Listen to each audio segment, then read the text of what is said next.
And next we have The Incarnator, Project Stellar Book Number 1, written by Roman Prokofiev. Okay, this one is 563 pages, $3.99. It is available on Kindle Unlimited. It is a Russian translation. There you go. Here's the author's description. When the shattered fragments of the Black Moon collapse onto planet Earth, splitting continents apart and flooding them with raging oceans, darkness descended onto our world. The eruptions of hostile energy from behind the edge distorted the laws of the physical world, creating new life forms from which now threaten to take over the planet. The last remaining vestiges of humankind, too desperate for their own survival, have nothing to offer against their advance. So it's time to activate Incarnation, the last instruction issued by Project Stellar. In a situation where there's not enough living beings to protect planet Earth, the dead fighters will have to rejoin the defenders' ranks.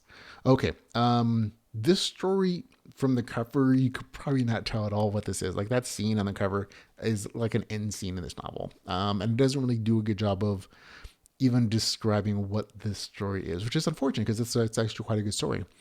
This is a slice of life, post-apocalyptic, sci-fi lit RPG. So, slice of life, you're just following a guy as he's doing some stuff. Adventures. There's not like a super heavy plot to save the universe or anything yet.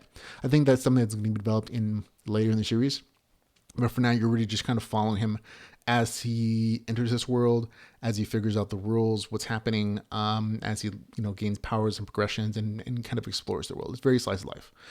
Post-apocalyptic, definitely the setting. And this definitely feels a little more traditional post-apocalypse, a little more Mad Maxy than zombie apocalypse.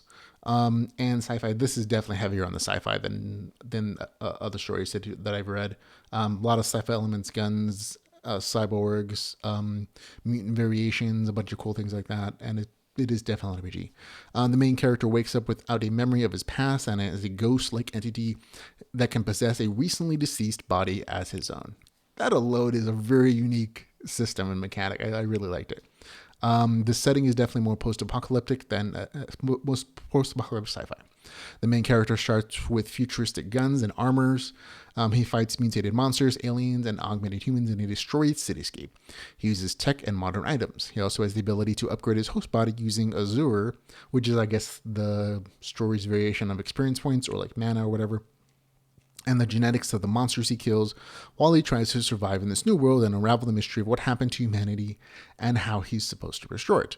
On the game mechanics side of things, there are a lot of notifications that are shared with the reader, upgrades possible, item descriptions, messages from his snarky AI companion, quest, abilities, a lot of stuff. He gathers Azure instead of XP from monsters and radiation sources to create tech upgrades and bio enhancements. More powerful upgrades require more Azure.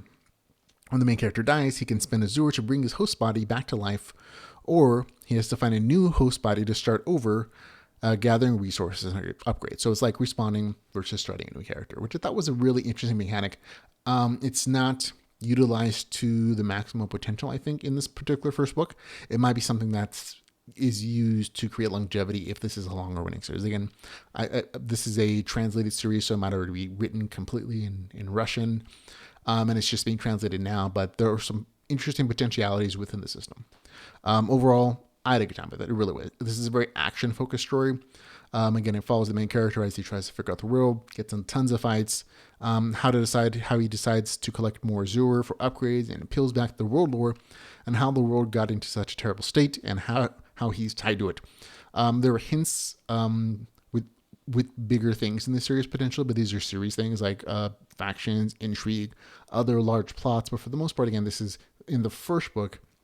It's a good slice of life action adventure story, so which I enjoyed. For me, it gets a score of 7.6 out of 10. That's the Incarnator Project Stellar book number 1 with a score of 7.6 out of 10.